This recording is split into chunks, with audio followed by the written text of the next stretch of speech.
Peter Obi's lawyer have overwhelmed the judiciary with strong evidence proving beyond reasonable doubt how flawed the election was, why Peter Obi should be declared president, and why Bola Ahmed Tinubu must be disqualified. Nigerians are patiently waiting to see how the justices will rule. Any judgment that fails to disqualify Tinubu will be a gross violation of our constitution and electoral acts. But quickly, I want to take you to the most important questions that the judges will have to resolve on a yes or no basis. Key questions the judges will have to resolve on a yes and no basis. This is one thing we should consider.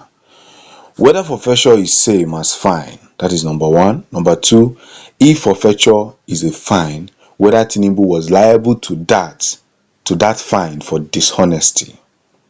Number three, whether the order by a court in USA is conclusive.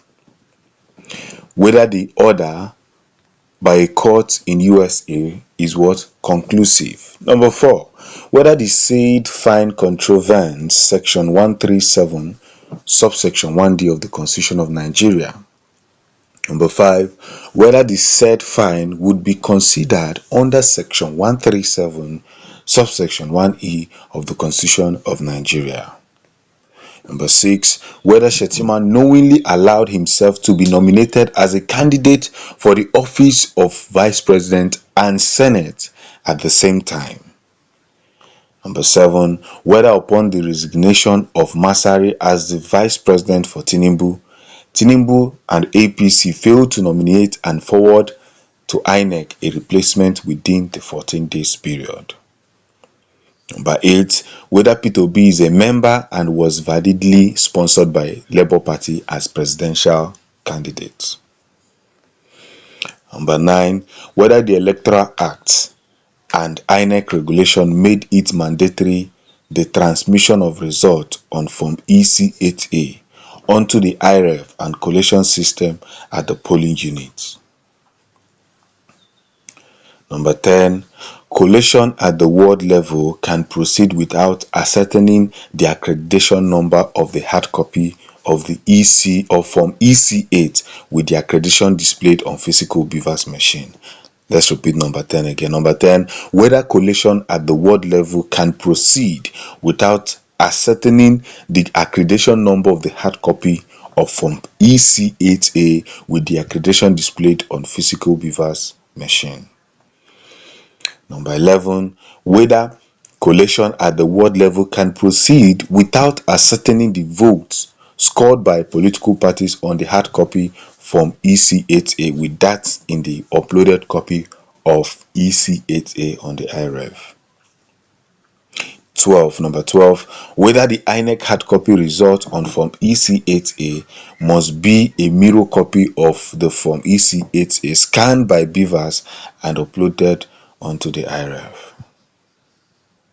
Number 13, whether result not ascertained by the uploaded copy is invalid. Number 14, whether see-through certified through copies result uploaded onto the IREV but unreadable be considered invalid.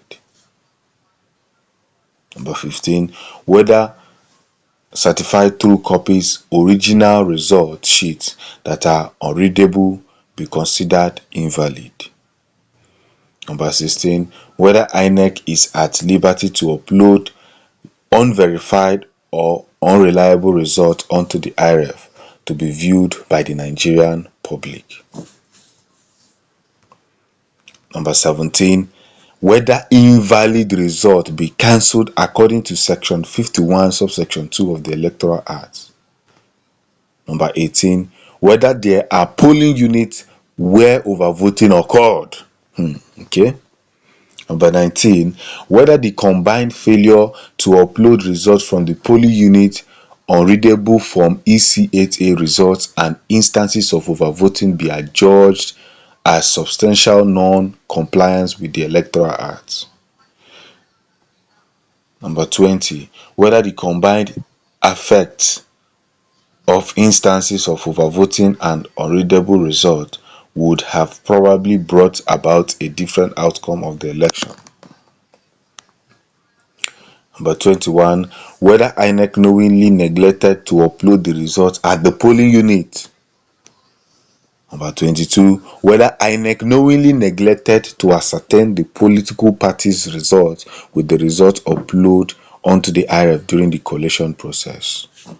Of course, number 23, whether FCT Abuja is considered one of the state of the federation for the purpose of presidential election. Number 24, whether the provision of the constitution mandates the person with the plurality or majority of votes also secure 25% in FCT Abuja in addition of securing 25% in at least 24 of the 36 states of the federation.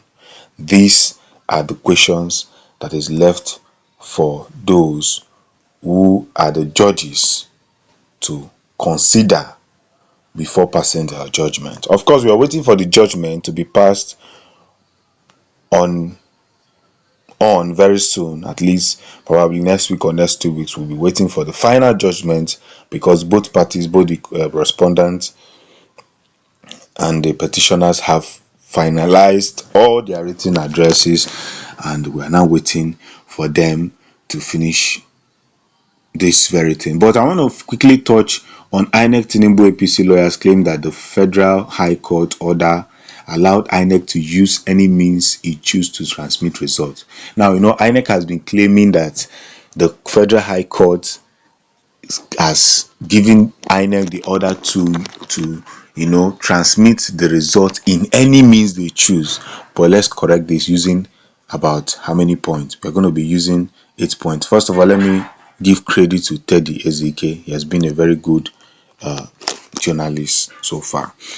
Now, according to various provisions of Electoral Act, INEC has the liberty to publish, amend, and vary the mode of transmission of results after voting in an election. According to various provisions of Electoral Act, INEC has the liberty to publish, amend, and vary the mode of transmission of results after voting in an election. The liberty by INEC has been affirmed by a superior court.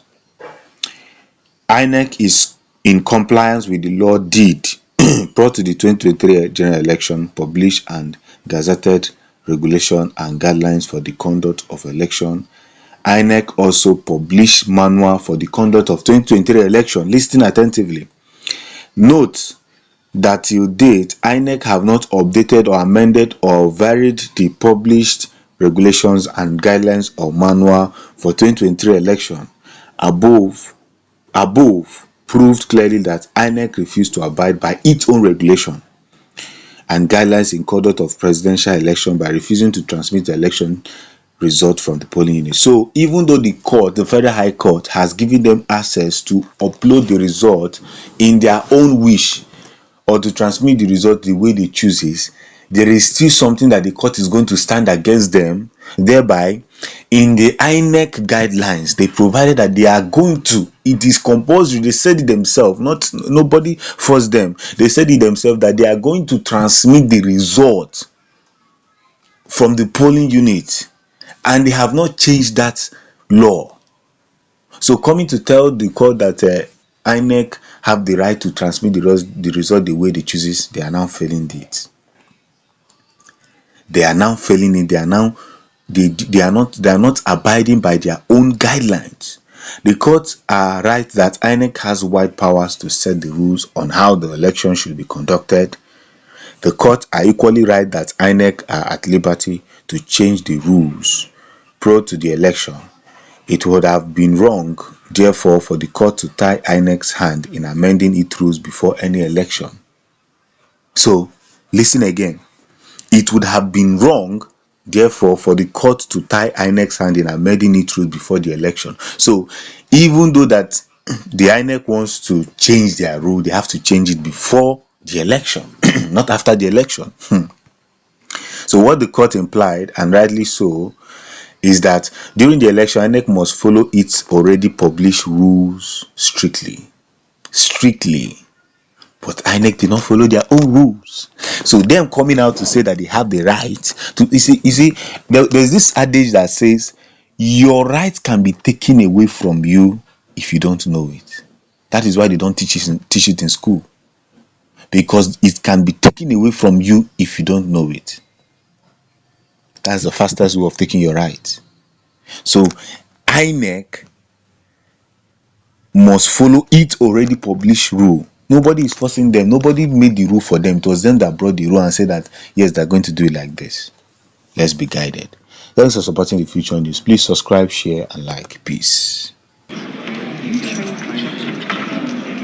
up. Give me that.